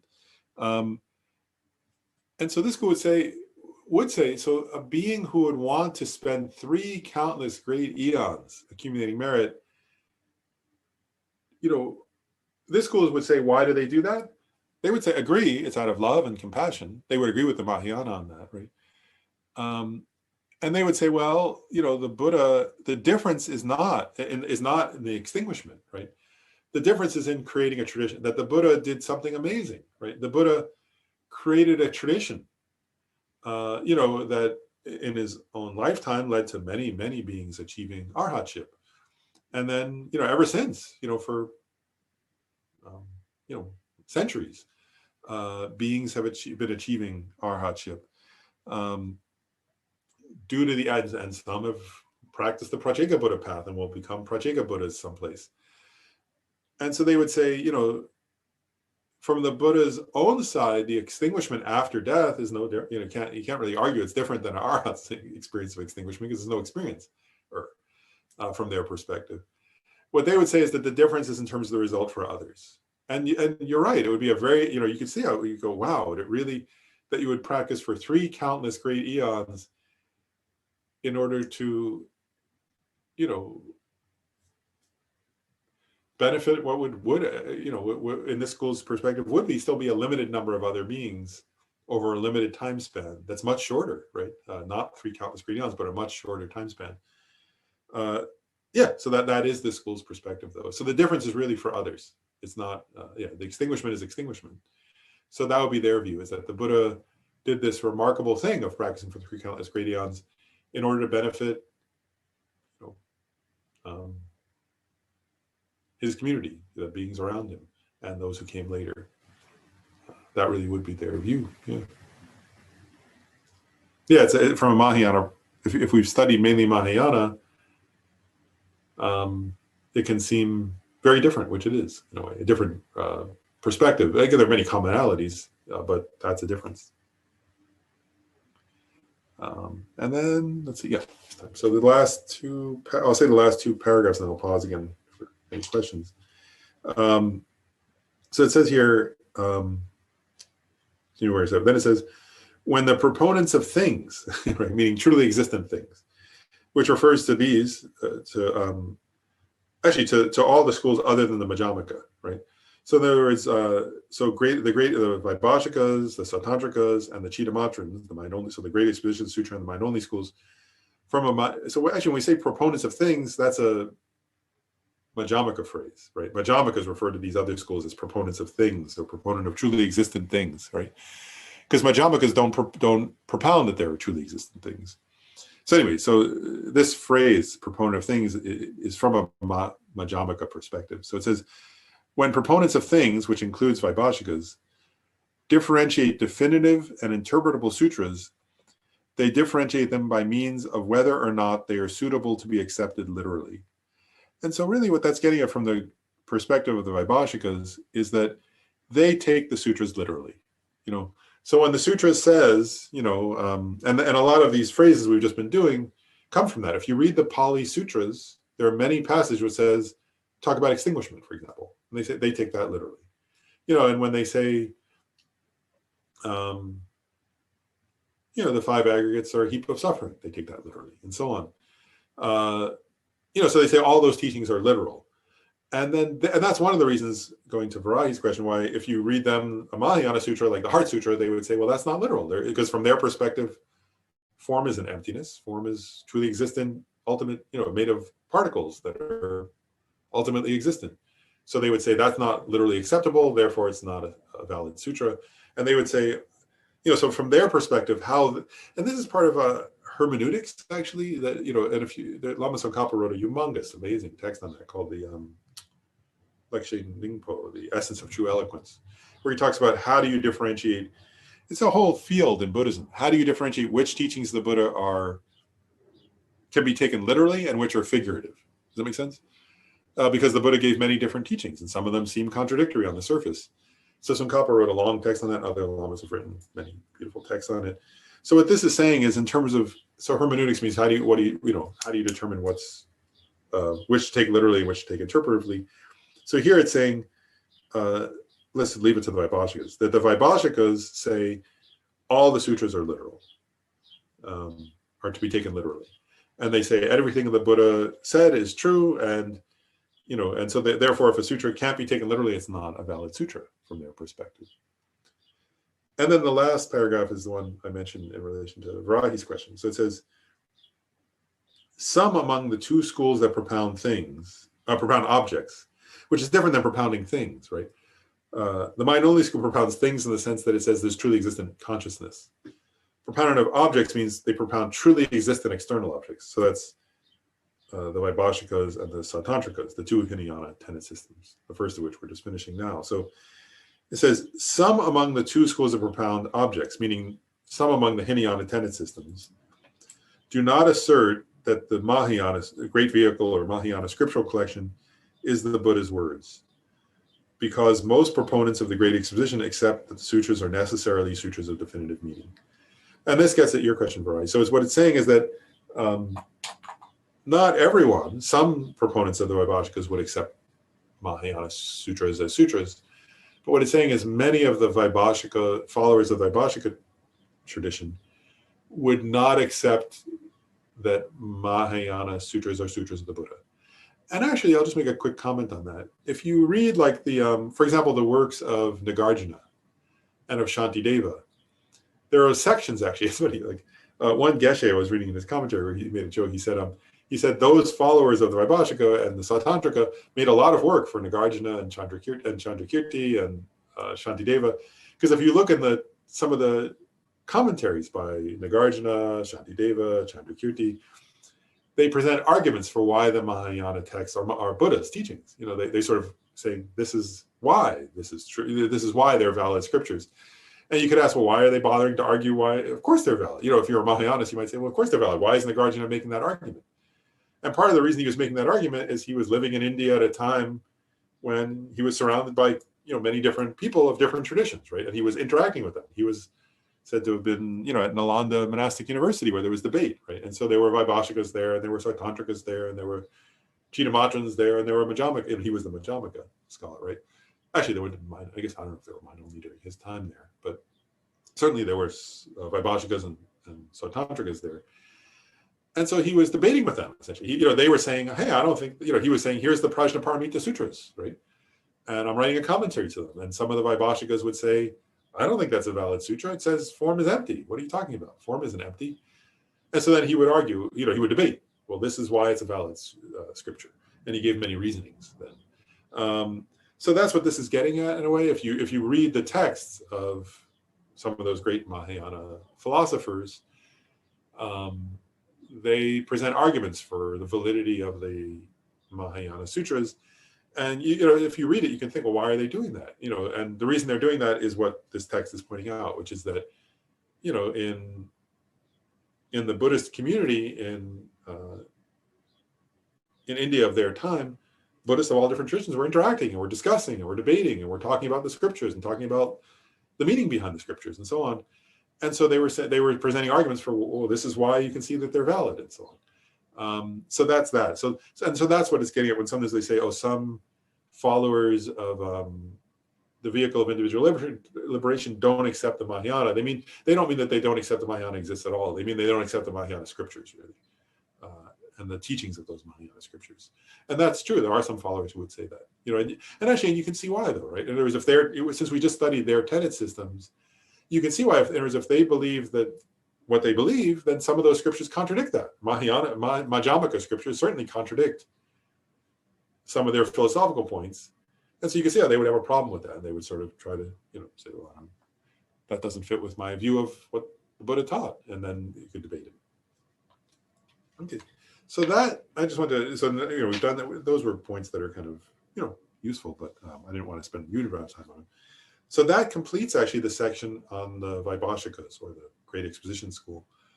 In a few minutes, I'll pause. See, does anybody have any additional questions about the Vaibhashika school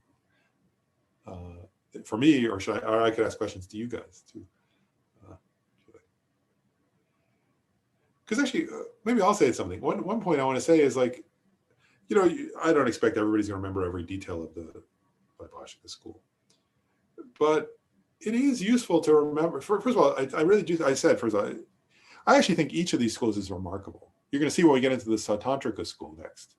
It has amazing teachings on logic and epistemology, and also on mind and awareness, and how you progress, how you know, it's because the great logicians of, actually, like the great logicians of Buddhism, Dharma Kirti and Dignaga, taught the Sautantrika school, for example. So these are very, very useful schools. And even if their final view is not consistent with Majjhimaka, that's fine. But they present many useful philosophical and practice points. That's one point. But then, Linda, you have your hand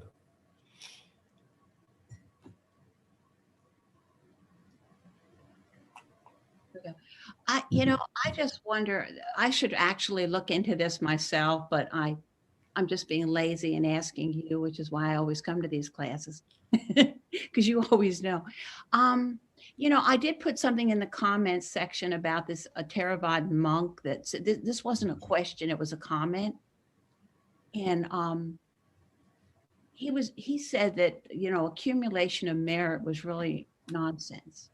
So I was wondering, and this was in front of a large group of people, of other Theravadins and a few of, Tibetan.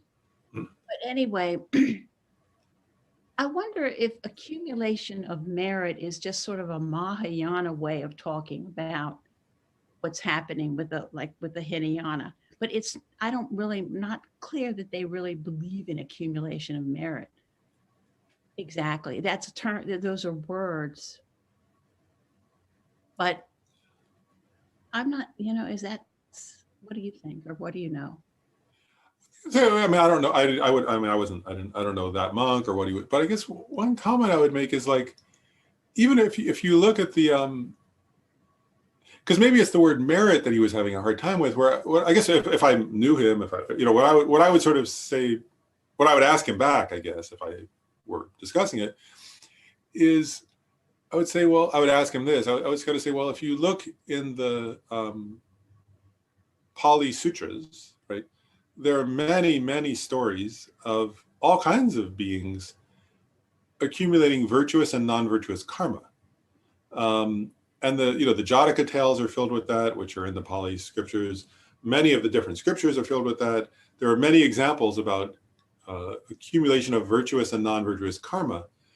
And so I guess one thing I would ask is, what does he mean by merit? And is he thinking that it's something different than virtuous karma? Yes, I think so. And that's what I'm wondering, because, like, it would be very difficult for a Theravadan, for somebody who follows the Pali tradition and the Theravadan tradition that follows the Pali, to say that one doesn't accumulate virtuous and non-virtuous karma, because they're filled with, all the sutras are, many, many sutras are filled with many, many examples of. And so I guess what I would ask is, maybe he has an idea of merit that's somehow different than that. And do you know what he meant? How he thinks of merit is different from virtuous karma? Yeah, no one responded. There was only a few of us there, and I, at that point, didn't have the knowledge. But I think it's a matter of terminology that he was questioning. But he very pointedly said that. He was pointedly being critical of the Mahayana view, actually. I mean, that I could tell that's what he was getting at. Yeah, and there certainly are. Again, like nowadays, I know there are some. I mean, I've seen it, so I know there are some followers of the Theravadan traditions who are very, who really are very respectful. I mean, you see, I guess one point is, who are very respectful of and have admiration, like mutual admiration. I mean, not like they value their own tradition, but also value Mahayana traditions. But there are some who don't, and he may have been that type. But no, he very much valued the Tibetan tradition. Oh, he did. It was together of different traditions. Oh, I see. Tibetans there, but yeah, no.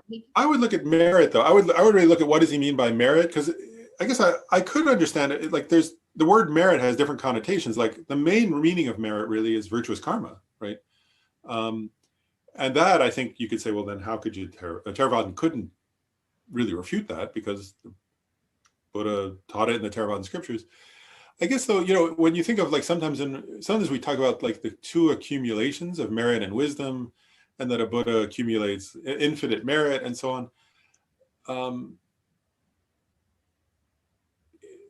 And that, I guess, I mean,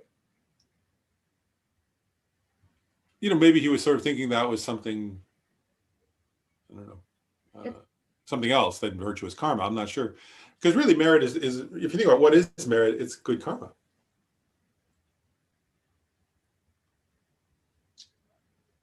Okay. That's what so I don't know. Yeah, I think you're right, though. I think he maybe had an idea of the term merit as if it were, something, other than virtuous karma. That's my guess, but I don't know. Without knowing him, I'm not sure. But I think that's probably true. Now that you said that, yeah, And So that might have been useful if somebody, could sort of discuss that and see, what does he mean by merit? Is it different? Does he think it's something other than that? Because maybe he does, and then I can understand that you would have an issue, maybe, or doubt about it. Okay. And the way I would sort of, if I were, sort of talking with somebody from the Theravada tradition, I would say, well, if it's my argument would be it is virtuous karma. But I don't know if they would then say, well, I disagree with that, and I think it's something else. That's a Well, how different is thing. that different than being a bodhisattva if virtuous karma is your pathway? Oh, that, because like there are many examples of somebody who who's not a bodhisattva but wants to create virtuous karma. Like, for example, like there are many stories of, somebody who, let's say,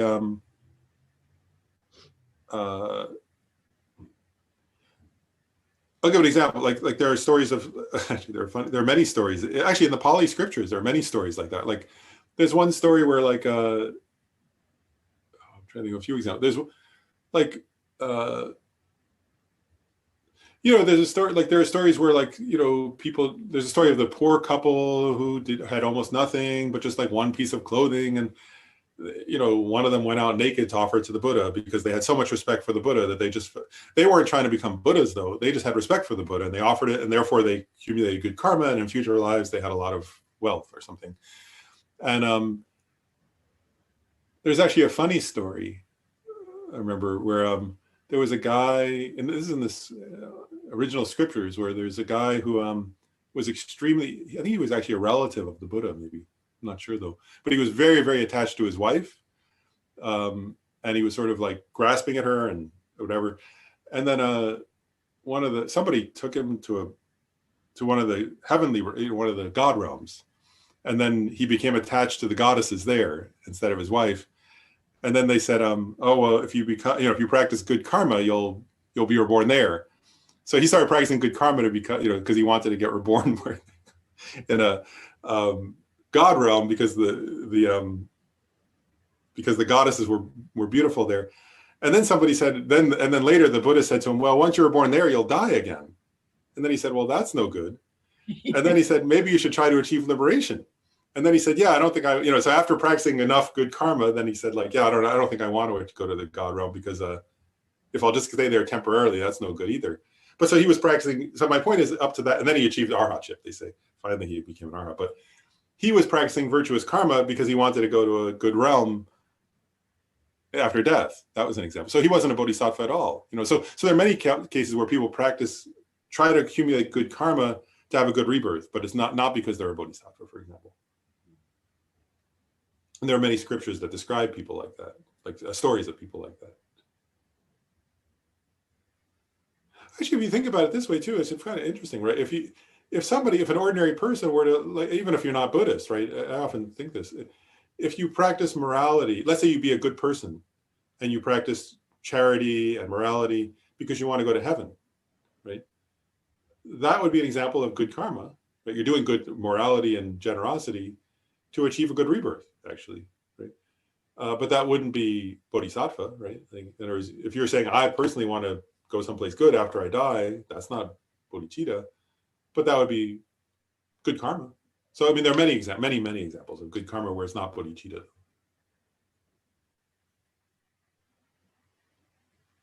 Yeah, essentially the motivation then would be to have a good rebirth, though. That would be the idea. That if you Maybe his accumulation of merit issue is maybe revolving around that bodhisattva. Yeah, maybe so. That's what I'm thinking also, the bodhisattva. Yeah, I think that maybe this person thought that, no, I'm not sure, but I don't know the details of what they thought. Yeah, I know, I'm speculating, but I always did want to just have a brief discussion about that with somebody. Thank you. Yeah, no, it must be something like that. That's what Yeah, but yeah, no, I'm pretty sure any person who follows the Theravadan tradition would accept that there's, virtuous karma that can lead to good rebirths and so on. That's a very common. They use the terminology accumulation, though. Yeah, and that's where maybe it seems confusing or something, the phrasing. I don't think so. But, well, and I will say, I know we got something to say. I do want to say also, I mentioned I would do this. I just wanted to, actually made me think to share this just before we stop, is I mentioned I would do this. I've been messaging back and forth with a guy, I don't know him well personally, but I met him through Facebook actually. But he's a Theravadan practitioner. He's a layperson now, but he took temporary monk vows for a while, and he's preparing to go off, I think, to somewhere, I don't know which country he's going to, but he's going to go somewhere and become a monk. And he sometimes teaches the Theravada in a Theravadan center. And so I've been messaging back and forth with him because he does teach Theravada.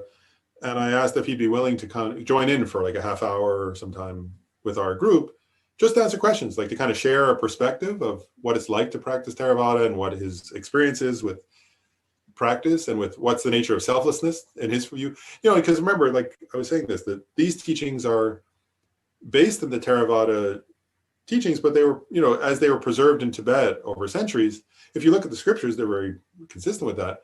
But it'll be interesting to hear from somebody who's practicing Theravada now to compare it, I thought. And so he agreed. He said sometime in May, we can sort of set up a time. So I'm going to offer him a chance to join us sometime in May for just part of, not a whole session, but for part of a session, just to share his perspective. Because also I noticed that, I guess it's some of the questions you guys were raising, he's shared a few times, and that's why I thought of him. One is he teaches, another is he loves his tradition. And another is he talks about, you know, that, you know, he sort of raised the issue about, you know, that his motivation is not bodhicitta.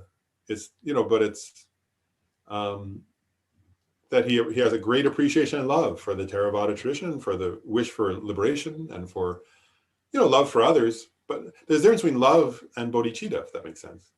And he was sort of sharing that. And I thought it'd be interesting just for people to hear, you know, to relate to this tradition in a way that's a little more embodied and a little more connected to everyday practice. So I'll set that up. At some point, he'll join us for a class.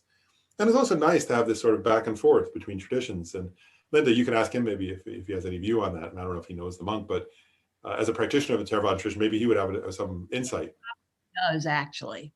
Yeah, so that's why I thought to mention it. He might be a good person to ask that of.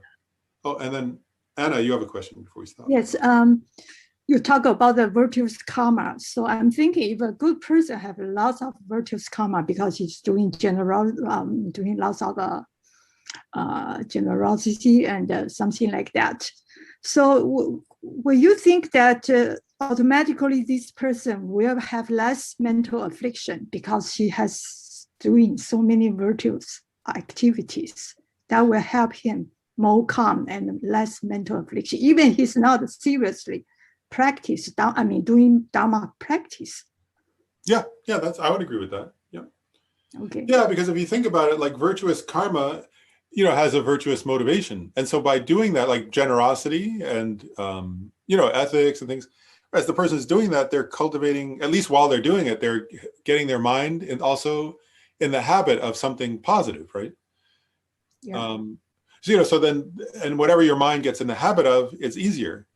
So I think that's right. That, you know, if the person's practicing virtuous karma, then they're doing, you know, their body's doing positive things, but also their mind is sort of, you know, even if you're going in front of your altar and offering something, for example, or you're helping somebody who's suffering in some way, you know, then you're cultivating a mind also. If you're in the altar and I did it this morning, I did the water bowls, you know, and you cultivate some feeling of devotion, for example, right? Or you're helping somebody and you develop some feeling of compassion.